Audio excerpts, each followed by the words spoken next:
Oui, bienvenue à Parole autochtone. Ici, c'est Mélissa Mollin-Dupuis, au cœur de la Côte-Nord, justement, dans la région de Sept-Îles. J'ai eu la chance, dans la dernière semaine, de me promener un peu partout sur le territoire et d'en être inspirée, justement, pour ma chronique cette semaine, parce que, autant dans mes médias sociaux que dans les nouvelles, tout ce qu'on parle, c'est non seulement les élections, mais aussi l'arrivée très imminente du 30 septembre et de l'anniversaire, justement, de Joyce Echaquan, de ce qui s'est passé. Alors, on revient dans des sujets et je pense que personne n'a pu rater, je dirais, la bourde que M. Legault a dit en disant que si le problème n'était pas réglé, eh bien, c'était la faute des Atikamekw. Donc, vous pouvez imaginer comment il a dû se rétracter, il a dû s'excuser auprès des familles, il a dû s'excuser auprès de la nation Atikamekw parce que on s'entend que ce n'est pas très représentatif de la réalité. Mais c'est représentatif d'une réconciliation qui a encore beaucoup de travail à faire pour pouvoir arriver. Et ça, c'est normal. On ne peut pas régler tous les problèmes et dire Kumbaya. Je suis certaine que, comme M. Legault l'a dit, pour lui, ça aurait été qu'une seule formation envers des infirmières et il n'y en a plus de racisme systémique. Mais c'est un enjeu et c'est une problématique présentement. Et quand je parle d'enjeux de représentation, je parle aussi du fait qu'en plein milieu des élections provinciales, je me retrouve à visiter le comté où est-ce que deux représentants de la nation Innu sont présentement en train de vivre leur moment électoral.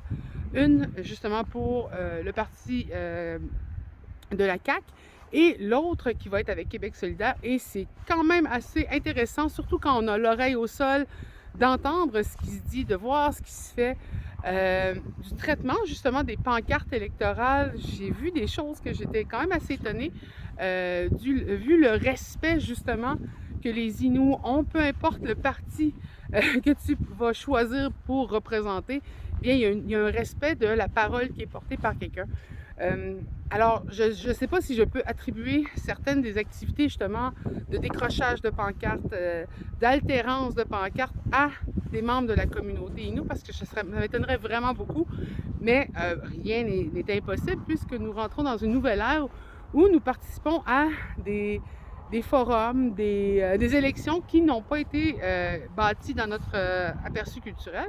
Mais je pense aussi qu'on rentre dans des politiques québécoises et que peut-être, justement, dans ce cadre-là, il y a des choses qui sont. Fait que c'est sûr que ça aussi, ça fait partie de la discussion, de voir des pancartes, par exemple, de Wapukun qui sont décrochées, tu sais, des pancartes aussi de Kateri qui sont peut-être des fois tournées vers la forêt, mais des altérances aussi qui sont un peu plus violentes et qui demandent à se questionner si notre place en tant qu'Innu, peu importe le parti qu'on choisit, est vraiment sécuritaire dans une politique qui, elle, peut être agressive envers les peuples autochtones, dont le premier ministre qui fait souvent des allusions un peu proches du gaslighting, de l'éclairage au gaz, qui veut que les personnes qui sont victimes de violence se sentent encore plus responsables de pourquoi ça leur arrive. Donc, vous comprendrez que c'est très important d'écouter et de voir comment cette course électorale est à deux vitesses, comment il y a deux aperçus, un pour l'autre,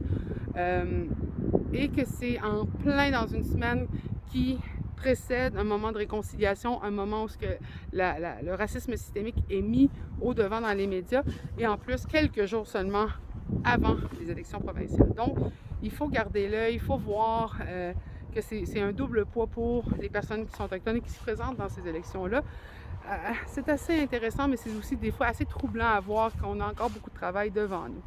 Donc, je vous souhaite une belle semaine et j'espère justement que vous allez nous envoyer des questions, que vous allez vous tenir au courant de ce qui se passe présentement dans les élections provinciales, autant pour les candidats autochtones que pour les candidats allochtones et ce qu'ils ont à apporter justement pour la réconciliation. Alors, je vous souhaite une belle semaine.